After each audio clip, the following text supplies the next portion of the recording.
even with one refinery, we can supply at least 30 to 35% of your consumption. Parang ikaw, dati ka kumukonsume mo ng 100 liters, kung may 35 liters ka, di magagawa mo pa rin lahat ng trabaho mo. Nabawasan mo lang yung pasyal mo, date mo, yung mga gano'n. In short, very important na meron talagang supply kahit na 35% of Philippine consumption.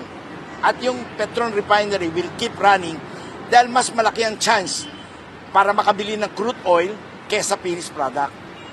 Sir, maliban yung sa dumating from Russia, or may ina-expect pa po tayong Napakarami natin binibili, napakarami natin kausap. Ayaw ko lang ikwento sa iyo detalya kasi yung mga trader, lalaki ang ulo nun, mamahalan ako eh. Kaya hindi namin kinukwento kung sino yung mga kausap namin. Pero we are sure by yung Petron can supply the market up to June 30 minimum. Pero we keep buying crude oil and we hope we will never run out of supply.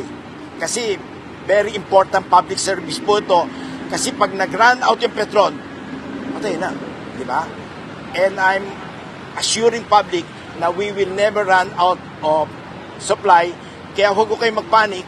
Kung pwede lang, magtipid kayo. Yung mga unnecessary trip, tigil muna natin. Yung mga sports car na maiingay, tigil muna natin ngayon. Kasi talagang dapat yung fuel available, gamitin sa tama, gamitin sa importanteng gamit. O kamukha niya, we are giving priority to public transport. We are giving priority to ambulance, police. Napansin niyo ba yung Petron gas station? Laging 10 pesos cheaper than everybody else. Kasi nga, ang binibili namin crude oil, mas mura kaysa refined product. Kaya very important po itong public service na ito. And I promise the public, we will not take advantage on this fuel crisis. Hindi kami kikita ng mahigit pa sa normal. And I'm willing to even lower the income. Baliwala yung sa akin income. In fact, sabi ko nga kung gusto ng gobyerno, pwede nga ng gobyerno bilhin yung Petron sa akin kung tingin nila, mas magaling sila magpatakbo di ba? So, in short, you have my 100% cooperation na tutulungan yung mga kababayan natin.